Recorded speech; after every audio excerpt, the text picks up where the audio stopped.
Hello everyone, and welcome back to some Elden Ring Invasions.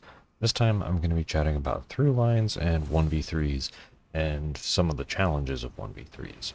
Now, for the purposes of this video, a through line is a strategy that you see that allows you to win an invasion or a fight. In this case, luring these, either saturating this with volcano pots and they just run out of health, or using endure rejection and throwing these guys both out the window. Now, through lines are usually what I like to see are like when you're in the thick of it, and they're the things that you are able to just like pick up on, or when you go in, you just know it's like, all right, this is my win condition. I need to execute it. And in this case, I know these guys are a little bit. I just want them to commit a little bit more, and then Black Flame Tornado is going to do a lot of work. I just want these guys to commit, and then I will be a-okay and very safe. As you can see, host jumps, and holding the tornado just long enough allows me to defeat him. Now, not every through, even though if you see a through line, like again, saturating with some volcano pots and trying to force these guys down the ladder into a 1v1, you don't always succeed. Sometimes, even PvP veterans just completely botch the execution and end up getting completely bodied by slowly walking forward and hitting R1 with the thrusting sword. And because this is rune level 13, I don't really have a good amount of poise. I hit the rock, bonk, and then just get absolutely destroyed and given some business. So even if you do see a through line in there, I was even thinking, oh, maybe I could use rejection to get them knocked off. You don't, it doesn't always pan out, because execution also needs to happen. Now, Elden Ring, as I've chatted about before, is an incredibly lethal game. So after I can show that I do get my revenge here, and the walk forward R1 is not, doesn't always work. And I will say, the funniest thing is they have most of their health, and they just run away from their friend and allow me to give them the business and return it from when they given it to me. So I count that as like a double win, because their friend ran away and didn't try and save them. But now here we are at a 1v3 at Stormhill Shack in Limgrave. So there is, I think all these guys are correctly like in all like the viable summon ranges, but three guys in an area that isn't like a dungeon where there are things like banished knights around corners, the grafted scion. It is very difficult to deal with three guys. So I guess, so the perfect damage balance of everything is like, you 1v1s are very interactive and there's a little bit of a back and forth, but if there's multiple guys, you can do enough damage to force two people off of you, whether or not or it's from stagger or other things. There is a whole lot of like, you want to be able to force a group off of you, because if the damage is not high enough, and Lords of the Fallen is is I think a good example of this, where some of the damage has been lowered, that if you have two guys, they can, if you don't have a high enough damage threshold, walk forward, walk through your damage, not care, and just keep attacking you. And because it's a 2v1, they out damage you and just win, because they keep staggering you, and they can't heal, which, because they kind of basically force you onto the back foot the entire time. Elden Ring, on the opposite side, depending on what you're using in the build, you can just completely burst someone down from full health to zero without, like, Elden Ring is the game where that happens, and without too much. So the upside is if you can get one of these three dudes by themselves for long enough, you can just slowly start picking apart the team.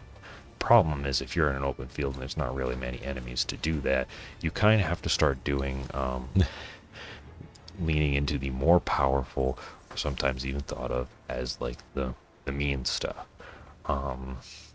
So in this case here, I'm using the bone bow. And actually, one thing before I mentioned in my last video, I've been testing setups where I've been having a main hand shield and then having the soft swap set up already, being able to have a incantation tool and a bow in opposite hands is really convenient. It just allows for a lot of really good versatility because I had the main hand shield for carrying retaliation and bonking people with the frost shield. I was able to switch over to the bow and I have really good access to all of my weapons. And here I'm using the serpent arrows bought from the K-Lid merchant, where that's the shack where the bell bearing guy hits you in Dragon Barrow. Very easily purchasable at any level. Getting the bone bow it's an early DLC item, but if you can get past Moog, then you are free and clear to grab it. But I guess so with Elden Ring, the opposite side of that is, even though you have good enough damage to dismantle the team, depending on how things go, if you get touched, you also get entirely, you can get staggered and completely destroyed. So it's really difficult to try and balance being aggressive enough to force these guys to follow you and do other things, and trying to lure them into a kill point and see a line where you can just like follow through, and also while also doing your best to not make mistakes, because one single mistake can be incredibly lethal. So I guess here, like, the through line here is like, with the guy who is wearing the Banished Knight setup, if they don't have poison cures, I can just keep them poisoned, and because I have the Blue Blessed Dew Talisman, I can just keep going with Rancor Shot, and that will keep them relatively low on health, burn through their flasks.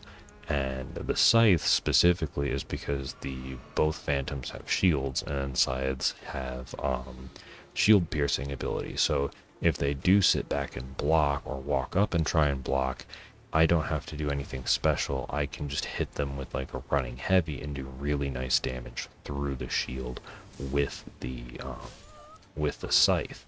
So in that sense, I had to assess what was going on with the team balance, come up with a strategy on the fly, and also be able to execute that strategy where sometimes even just like single inputs or bad decisions can completely get you destroyed.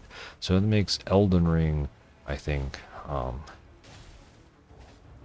like I know I said, 1v2s were not trivial in Lords of the Fallen.